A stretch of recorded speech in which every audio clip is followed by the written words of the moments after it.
in this video. Hello everyone and welcome back to my 8th video on the channel, and as always I am so happy to have you here, and I really hope you learned something from this video. And if you like it, make sure to slam that like button and hit that subscribe button for more awesome content just like this. So without further ado, let's just move on to our answers to our previous questions from our last video. By the way, you should definitely watch it. Number 1. This is the first answer that I'm going to show you. This is the rough shape of the line that it should look like, and I really think you probably need nothing different. And it could be a little different because you could be like only onto 4 or like 5 or like other things. And of course, my drawing's not really the best, but it should look around this, nothing too crazy. So it doesn't be like instead of this line, it would look something like, wow, like nothing like that. But like something sensibly in that region, and I think you're going to be perfectly fine. For our second example, it's going to be a steep line where I have 1, 3, 2, 6, and so on. Pretty steep line, goes on forever in both directions. And for number 3, it's going to be a vertical line at x is equal to 3. So what we're going to have is 3, 0, 3, 1, 3, 2, 3, and so on, all the way until infinity and back. Yeah, kind of complicated. Not really. Remember my last vid. You should watch it for sure. And our fourth and final example is going to be a horizontal line at y is equal to 2. So we're going to have 0, 2, 1, 2, 2, and so on, all the way until infinity and back, as I always say. So without further ado, let's move on to the lesson. This lesson is about slope-intercept form and standard form. Slope-intercept form, as seen here, is the thing y is equal to mx plus b, where m is the slope and b is equal to the y-intercept. Let me explain m, or the slope, first. It's kind of like the steepness of the line. Like if I were to have this line and this line, it's pretty obvious if you can see, to see that which one is more steeper. And it's not this one, sorry, my bad, circled the wrong one, but it's in fact the other one, this line, because look, it looks more like a vertical line. This line is more steep, and thus its slope would be higher. And the y-intercept is kind of like this. Let me explain. If I have y is equal to x plus 2, this would be the y-intercept, but moreover, let's say I have y is equal to x plus a, the a would be the y-intercept.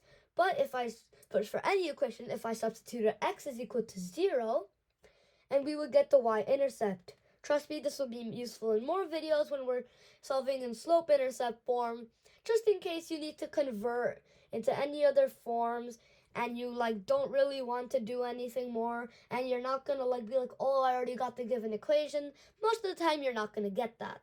And for standard form, you're gonna have a, b, and c all be constants, and it's kind of like this 2-variable form. So is slope-intercept form, which normally includes a constant times x, constant times y, and another constant. This normally is used to convert into slope-intercept form, and normally some other equations are also used to convert into standard form, but that is quite rare. So this is just an example of a standard form equation is equal to 0 or anything, and it's really simple to convert, and that's going to be the topic of this video, at least the examples. Our 3 examples for today are: number 1, convert 3x plus 2y is equal to 5 into slope-intercept form. Number 2, convert x minus y is equal to 0 into slope-intercept form. And number 3, convert 2x minus 2y is equal to 8 into slope-intercept form. Let's start with the first example. 3x plus 2y is equal to 5. What we want to do here is something called isolate the variable. Now, let me show you an example of that. If I were to have 2x plus 3 is equal to 7. This is just hypothetical. This is not actually one of the examples. And we wanted to isolate the variable, which is x. What we have to do is get x on its own, so without this 2 or the 3 on that side. So what we would do is first subtract 3 from both sides. We will get 2x is equal to 4. Then divide by 2 on both sides. So we get x is equal to 2. And that's how we isolate the variable, normally to find the solution of a problem. So if we have 3x plus 2y is equal to 5, surely we must have to find a way to isolate y. And of course, there's a simple way. By starting to remove 3x from both sides, or subtract 3x from both sides. So we'd have 2y is equal to 5 minus 3x. Then we would divide by 2. Y is equal to 5 over 2 minus 3x over 2. And to make it seem more like it's in slope-intercept form, more professional, more formal, of course we can have y is equal to negative 3x over 2 plus 5 over 2. And that's our equation. That's the answer to our first example. For our second example, it's ultra simple. If we have x minus y is equal to 0, and we just add y on both sides, we get x is equal to y. And x is equal to y is also y is equal to x. And that satisfies mx plus b. Y is equal to mx plus b. And I'm just going to change this a little bit, but it's going to equal the same thing. It's just going to have some extra numbers. 1 times x plus 0. And y is equal to mx plus b. Y and y. 1 is m, and b is 0. That's how we satisfy y is equal to mx plus b. And for our third and final example, we're going to be solving 2x minus 2y is equal to 0. So what we got to do here is the same thing. 2x minus 2y is equal to 0. Our first, actually not 0, sorry, my bad, 8. What we got to do is actually, I'm going to add 2y to both sides first. So what we're going to get is 2x is equal to 8 plus 2y.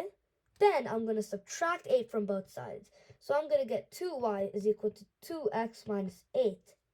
And if I divide by 2 on both sides, I'm going to get y is equal to x minus 4.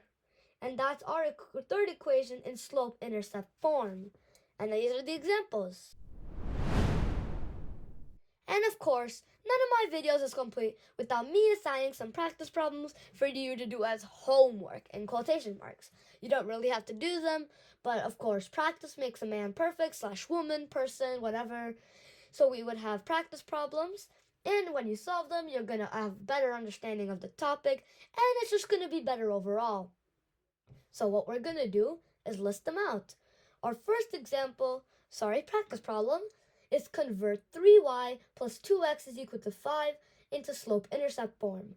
Our second example is convert negative 3x plus y is equal to 7 into slope-intercept form. And our third and final example is to convert x minus y over 2 is equal to 0 into slope-intercept form. And one more time, slope-intercept form is equal to y is equal to mx plus b.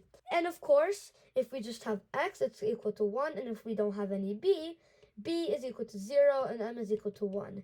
That's kind of like what we had on our second example. So, thank you for watching, and I'll see you next time. Bye-bye.